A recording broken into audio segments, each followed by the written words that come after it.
3 exercices du stoïcisme pour être plus heureux. Alors le but de la philosophie du stoïcisme n'est pas forcément de ressentir une émotion particulière. C'est juste d'avoir un détachement des émotions en tant que telles. Cependant, il y a certains exercices que tu peux appliquer qui sont au sein du stoïcisme qui vont par définition t'aider à être plus heureux, à ressentir plus de joie dans ton quotidien, à ressentir ces émotions que l'on qualifie de positives. Et donc voici 3 exercices du stoïcisme qui vont te permettre d'être plus heureux dans ton quotidien.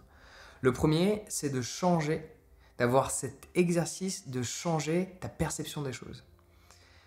Dans le stoïcisme, on appelle ça « turning the obstacle upside down ». Retourner l'obstacle. Faire en sorte de voir que l'obstacle, en fait, a quelque chose. En fait, pour être exact, Marc Aurèle avait cette phrase où il disait « the obstacle is the way ». L'obstacle est le chemin. On a tendance, par définition, à voir un obstacle comme étant quelque chose qui nous empêche de continuer de marcher sur notre chemin. Mais Marc Aurèle disait que justement, l'obstacle, c'est le chemin, c'est l'indication, c'est le chemin qu'il faut suivre, c'est ce qu'il faut prendre. Donc, s'entraîner à changer notre perception des choses permet littéralement de retourner les événements. De faire en sorte de tourner l'événement négatif, le moins, vers un événement positif, le plus. Je peux te donner des exemples classiques. Okay, il y a une personne, tu as rendez-vous avec un ami pour manger, de base c'est fun, tu es très content de retrouver cet ami, de retrouver cette personne qui t'est chère. Cette personne, 10 minutes plus tard, elle n'est toujours pas là. 30 minutes plus tard, elle n'est toujours pas là. Dans le stoïcisme, on va voir cette situation comme étant un élément pour te permettre d'apprendre la patience, entre autres. Ça peut être un élément pour te permettre d'apprendre à être plus présent. Mais le but de la philosophie stoïcienne, dans cette dynamique de travailler le changement de perception, c'est dès lors que tu es confronté à un événement où tu vois qu'il y a un problème, où tu vois qu'il y a un obstacle, c'est de voir comment tu peux utiliser cela. Soit l'utiliser, soit le changer, le tourner, upside down, l'inverser, afin de voir l'aspect positif de cet événement. Personnellement, dans ma vie d'avant, j'étais vraiment malheureux, j'en avais un ras-le-bol de tout, ras-le-bol de l'école, ras-le-bol de mes parents, ras-le-bol de l'environnement dans lequel je vivais et ras-le-bol de mes amis. J'ai pris un billet, aller pour le Vietnam, et après j'ai fait Vietnam, Singapour, Bali, Australie, presque 2 ans. J'ai rebougé en Asie, je suis rentré en France 2 ans plus tard. Et aujourd'hui, j'ai voyagé dans 44 pays. Et le voyage, pour moi, c'est ma source de vie. Si je voyage pas, enfin, le minimum, je passe 5 mois par an en dehors de la France. Minimum. Sans compter le fait que je bouge en France. Je reste pas dans la même ville. Je suis pas à Paris, je fais plein d'allers-retours à Paris, plein d'allers-retours à Lyon et de temps en temps dans le sud de la France. Le chemin que j'ai pris, je ne l'aurais jamais pris si je n'avais pas été confronté à cet obstacle de dégoût de mon quotidien. L'obstacle devient le chemin, tel que Marc Aurèle le dit. Donc il faut que tu travailles ce changement de perception dès lors que tu es confronté à un événement particulier dans ton quotidien. Okay ? Deuxième exercice que tu peux appliquer dans le stoïcisme pour être plus heureux, c'est d'avoir ce rappel quotidien que tout est éphémère. Marc Aurèle avait cette habitude de confectionner une liste. Alors, il le faisait par rapport à certaines personnes parce qu'il étudiait beaucoup, il lisait, mais en fonction des connaissances que tu peux avoir de certaines personnalités ou de certains personnages, de certaines personnes de ton quotidien, des émotions qu'ils ont vécues par rapport à un événement particulier, tu peux dresser la liste de leurs émotions par rapport à cet événement et de réaliser, comme lui le faisait, que aujourd'hui, c'est éphémère. Aujourd'hui, cela n'existe plus. L'événement en question n'existe plus. Et le fait de le voir sur le papier, qu'il y avait une telle émotion associée à tel événement qui, aujourd'hui, n'a plus de sens, permet, on peut revenir à l'exercice précédent, de remettre les choses en perspective. Mais de réaliser pleinement que les choses sont éphémères. Ça permet de minimiser les choses, en fait, de rendre moins important des choses auxquelles on met de l'importance, pour simplifier. Donc toi, tu peux faire cet exercice par rapport à ta propre existence de vie. Forcément, quand je vais te dire de faire l'exercice, normalement, tu vas penser à des événements qui t'ont vraiment traumatisé, auxquels tu te souviens encore pleinement de l'émotion associée à cet événement. Même en faisant ça avec ce type d'événement-là, tu vas réaliser que aujourd'hui, ça n'impacte plus ton quotidien. En fonction de quels sont les événements, il se peut qu'il y en a certains qui impactent encore ton quotidien, mais si tu observes vraiment et que tu fais un effort conscient de lister absolument tous les événements où tu as ressenti une frustration, tu as senti une colère, tu as senti un énervement, tu as senti un dégoût, tu as senti une déception envers un événement, une situation ou une personne, tu t'aperçois qu'aujourd'hui, ça ne définit pas ta vie. Que c'est complètement éphémère et que cela n'existe plus dans le présent. Cela existait dans le passé. Ça permet de réaliser que tout est éphémère. Et surtout dans une dynamique de temps. Parce que là, on fait sur des événements, on va dire, minimes. Mais c'est pour te réaliser que l'événement minime à l'instant T était important. Mais avec une dynamique de temps de X mois ou une dynamique de temps de X années, cette importance disparaît. Et j'ai envie de te dire que c'est le cas pour absolument tout. Toute personne, aussi extraordinaire ses idées soient-elles, aussi extraordinaire cette personne soit-elle, avec un temps, finit par être éphémère.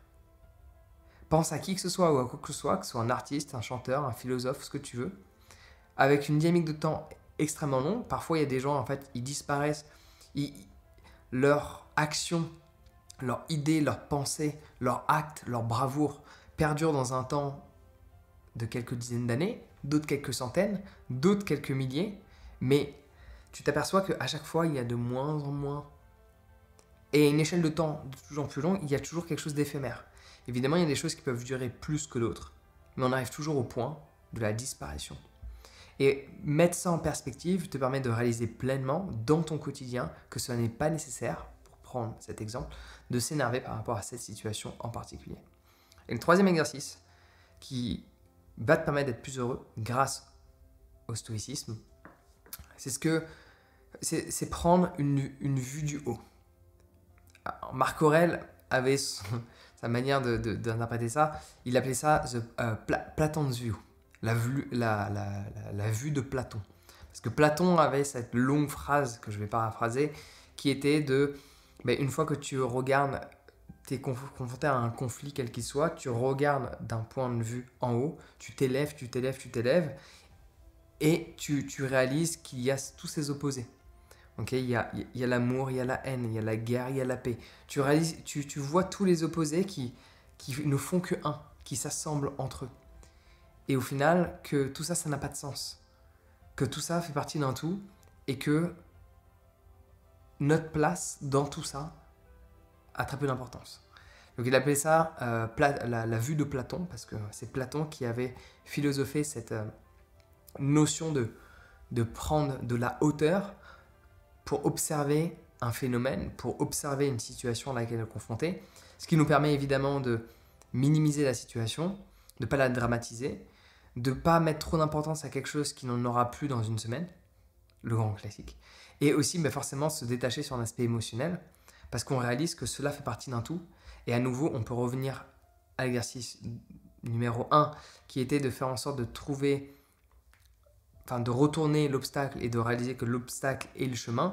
C'est que sur un aspect d'ensemble, tu t'aperçois que ça va être cet élément auquel tu es confronté qui va t'emmener là-bas.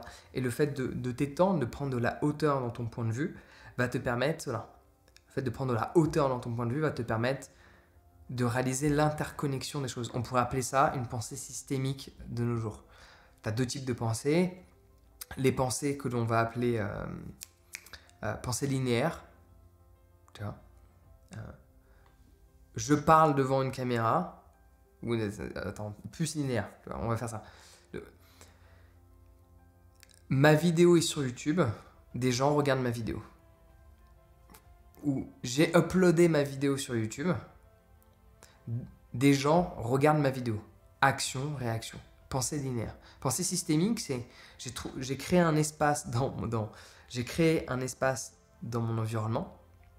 J'ai positionné une caméra, je me suis installé, j'ai préparé un sujet, je parle devant la caméra. J'envoie à mon monteur, il renvoie dans un Dropbox, on charge la vidéo sur YouTube. Une pensée systémique, elle va reprendre tout. Mais pour avoir une pensée systémique, il faut, pour reprendre l'expression du Sud, enlever la tête du guidon. Enfin, il ne faut pas avoir la tête dans le guidon. Quand tu as la tête dans le guidon, tu ne peux pas avoir une pensée systémique. La pensée systémique qui voit l'entièreté des actions qui sont interconnectées, il va falloir prendre une vue d'ensemble, une vue du haut. Il va falloir s'écarter, s'élever. Et c'est ça que cet exercice te recommande, d'avoir cette vue de Platon. À chaque fois que tu es confronté à quelque chose, t'écarter de ton quotidien, prendre un instant de réflexion, d'observer ce que tu fais, l'enchaînement des actions et dans tous les cas, de réaliser que tu es tout petit.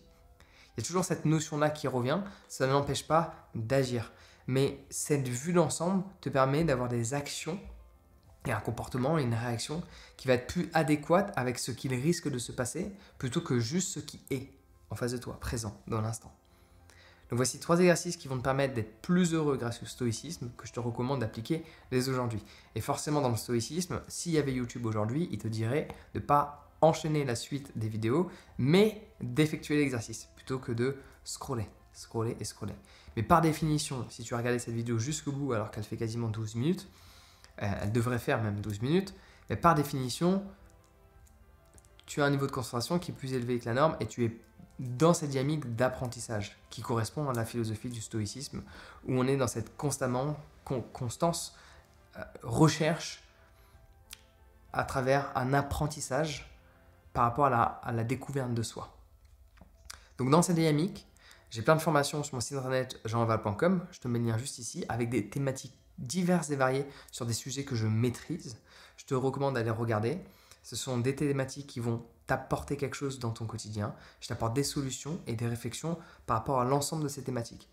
Va voir tout ce que je te propose, c'est sur mon site internet jeanval.com. Le lien est juste en dessous de cette vidéo, en description ou au-dessus en fonction de quel réseau tu regardes. Allez, prends soin de toi et passe une excellente journée.